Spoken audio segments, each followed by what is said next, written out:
Hello viewers, welcome to filmi craft. நான் உங்கள் அருண். இந்த எபிசோடில் நம்ம பார்க்க போகிற ஒரு சீரியஸ் 2025 ஒரு ஹிந்தி க்ரைம் ட்ராமா வெப் சீரிஸாக தமிழ் டப்பிங்லே ரீசெண்டாக வெளியாகிருக்கிற டப்பா கார்ட்டல். இப்போ இதனுடைய கதை என்ன அப்படிங்கிறத லைட்டாக இங்கே நம்ம பார்த்துடலாம். இந்த கதையில் ரெண்டு பக்கம் நீங்கள் எடுத்துக்கலாம். ஒரு பக்கம் மோடலா அப்படின்னு சொல்லி ஒரு ட்ரக்கு, அது ஒரு பெயின் கில்லர் அப்படிங்கிற மாதிரி தான் மார்க்கெட்டில் இப்போ ப்ரொஜெக்ட் பண்ணப்பட்டு விற்றுக்கிட்டு இருக்குது. ஆனால் அந்த மோடல்லாவை மேனுஃபேக்சரிங் பண்ணும்போது அதுக்கான இன்க்ரீடியன்ட் இருக்குது இல்லையா, அந்த இன்க்ரீடியண்ட்டில் ஃபென்டலின் அப்படின்னு சொல்லி ஒரு கெமிக்கல், ஒரு ட்ரக் ஒன்று இருக்குது. அது உண்மையாகவே ரொம்ப அடிக்டிவாக அதை எடுத்துக்கிறவங்கள மாற்றக்கூடிய ஒரு ட்ரக்கு.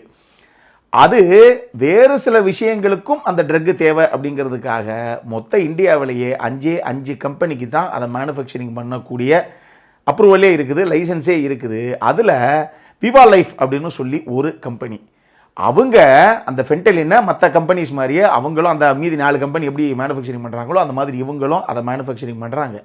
ஆனால் அதை வேறு சில விஷயங்களுக்காக, அதாவது இந்த மோடல்லாங்கிற ட்ரக்கில் உள்ள கலந்து இவங்களுடைய அந்த டேப்லெட்ஸு, இவங்களுடைய ஃபார்மஸ்டிக்கல் ஸ்டப்ஸ் எல்லாம் விற்கிறதுக்காக இந்த மாதிரி விஷயங்களை சேர்த்தா அதை கன்சியூம் பண்ணக்கூடிய அந்த பேஷண்ட்ஸ் எல்லாம் அதை அடிக்டிவ் ஆகி ரொம்ப அடிக்ட் ஆகி அதை எடுத்துக்க ஆரம்பிப்பாங்கங்கிறதுக்காகவே இவங்க அந்த ஃபென்டனில் இந்த மோடல்லாவை க்ரியேட் பண்ணுறதுக்காகவும் இவங்க யூஸ் பண்ணுறாங்க.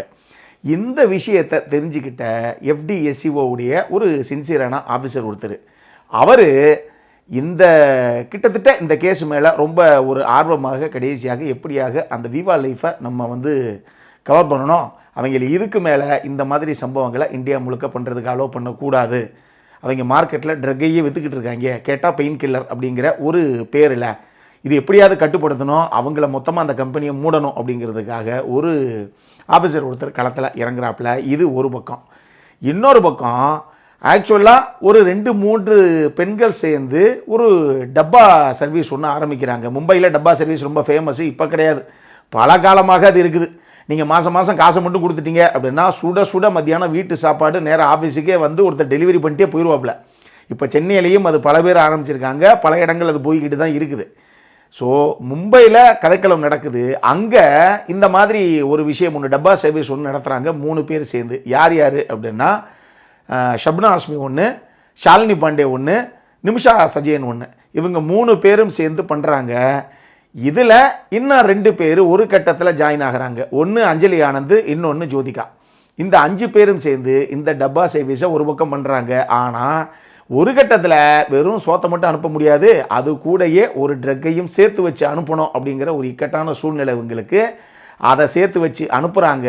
இதில் இவங்க பிஸ்னஸ் இவங்க எதிர்பார்க்காத அளவுக்கு சும்மா பிச்சுக்குது, பயங்கரமான லாபம். ஆனால் இதன் விளைவாக அடுத்தடுத்து இவங்கெல்லாம் என்னென்ன பிரச்சனைகளை சந்தித்தாங்க அப்படிங்கிறது இன்னொரு பக்கம். இது எல்லாமே சேர்ந்தது தான் இந்த சீரீஸுடைய மொத்த கதையை. இந்த சீரீஸை பொறுத்தளவுக்கு ஹிதேஷ் பாட்டியா அப்படிங்கிற ஒரு நபர் இயக்குன ஒரு சீரீஸ் இது.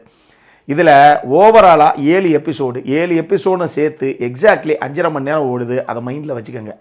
ஏங்க 5.5 மணி நேரம் ஒரு சீரீஸ் ஓடுது, உப்பு சப்பே இல்லாமல், ஒரு ட்விஸ்ட் அண்ட் டர்ன்ஸ்னு ஏதாவது இருக்குதா உள்ள அப்படின்னு நம்ம கேட்டக்கூடாதுங்கிறதுக்காகவே அந்த கிளைமேக்ஸ் 7வது எபிசோடில் ஒரு ட்விஸ்ட்டு ஒன்று வச்சுருக்காங்க.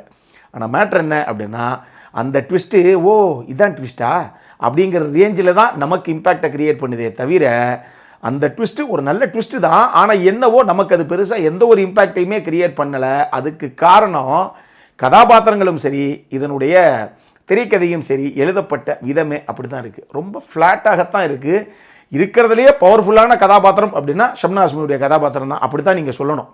அவங்க அது ரொம்ப அழகாகவே பண்ணியிருக்காங்க. இப்போ நான் சொன்ன மாதிரி இந்த ஆர்டிஸ்ட்டை தான் முக்கியமாக ஷப்னா ஆஸ்மி, நிமிஷா சஜயன், ஷாலினி பாண்டே, அஞ்சலி ஆனந்த், ஜோதிகா, இந்த 5 பேர் ஒரு பக்கம். இன்னொரு பக்கம் கஜராஜ் ராவும் சரி, சாய் தம்கன்கரும் சரி, இவங்க 2 பேர். இது போக ஜிஷு சென்குப்தா.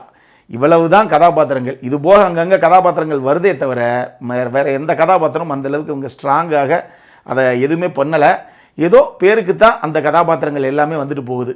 ஏன் இப்போ நான் சொன்ன இந்த முக்கியமான கதாபாத்திரங்களே போகுது.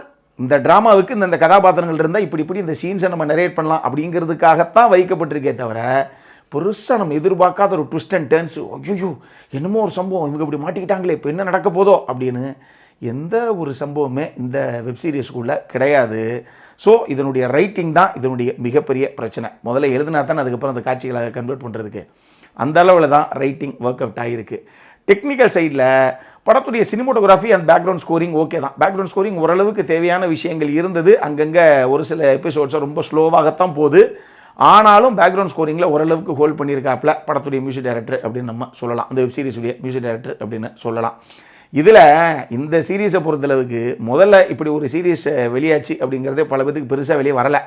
ஆனால் ஜோதிகா சிகரெட் பிடித்தார் அப்படின்னு நெட்டிசன்ஸ் எல்லாம் போட்டு உருட்ட ஆரம்பித்ததுக்கப்புறம் தான் அப்படியா அப்போ என்னதான் இருக்குது அப்படிங்கிற மாதிரி ஆளாளுக்கு போய் பார்க்க ஆரம்பித்தாங்க அந்த சீரீஸை.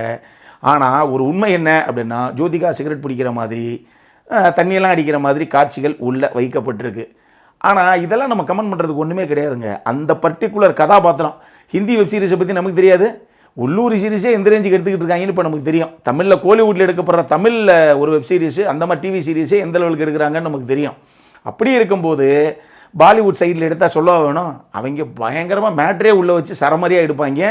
ஏதோ அந்த மாதிரி சம்பவங்கள்லாம் இல்லை அப்படின்னு வச்சுக்கோங்க. அதனால் ஒரு பெண் அவங்களுடைய தனிப்பட்ட லைஃப்பில் அவங்களுக்கு இருக்கக்கூடிய ஸ்ட்ரெஸ்ஸு, அவங்களுக்கு இருக்கக்கூடிய பிரச்சனைகள், அதுவும் மும்பையில் கதைக்களம் நடக்கிற மாதிரி இருக்கிறனால அங்கே இருக்கக்கூடிய ஒரு லேடிஸ் எப்படி இருப்பாங்க அப்படிங்கிற மாதிரி இந்த மாதிரி தம் அடிக்கிறது, சரக்கு அடிக்கிறது அப்படிங்கிறதெல்லாம் சர்வசாதாரணமாக அங்கங்கே ப்ரொஜெக்ட் பண்ணப்பட்டிருக்கு. ஸோ அந்த கதாபாத்திரத்துக்கு தேவை அப்படிங்கிறனால அவங்க பண்ணியிருக்கலாம்.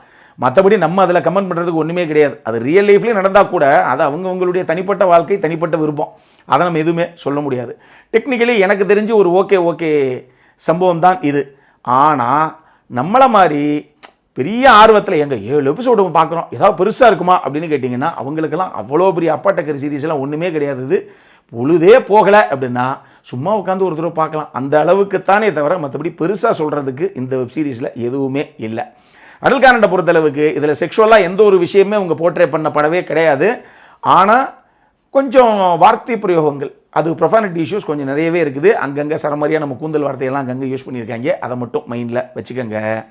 இது தமிழ் டப்பிங்கில் அவைலபிளாக இருக்குது. நான் சொன்ன மாதிரி பொழுதே போகலைன்னா தமிழ் டப்பிங் ரசிகர்கள் சும்மா ஒரு தடவை பொழுது போகலன்னா பார்க்கலாம். அவ்வளவுதானே தவிர பெருசாக எக்ஸ்பெக்ட் பண்ணலாம் போய் இதை பார்த்துடாதீங்க. அப்படியெல்லாம் எந்த ஒரு சம்பவமும் உள்ள கிடையாது. இந்த வீடியோ பிடிச்சிருந்ததுன்னா லைக் பண்ணுங்கள். ரொம்ப பிடிச்சிருந்ததுன்னா உங்கள் ஃப்ரெண்ட்ஸ் எல்லாத்துக்கும் ஷேர் பண்ணுங்கள். உங்களுடைய கருத்துக்கள் ஏதாவது இருந்தது அப்படின்னா கீழே இருக்க கமெண்ட் செக்ஷனில் எங்களுக்கு தெரிவிங்க. வீடியோவை க்ளோஸ் பண்ணுறதுக்கு முன்னாடி சப்ஸ்கிரைப் பண்ணுங்கள். சப்ஸ்கிரைப் பண்ணும்போது பக்கத்தில் இருக்க நோட்டிஃபிகேஷன் பெல் ஐக்கானையும் கிளிக் பண்ணுங்கள். அப்போ தான் எங்களுடைய வீடியோஸ் எல்லாம் உங்களை ஆன் டைம் சேரும்.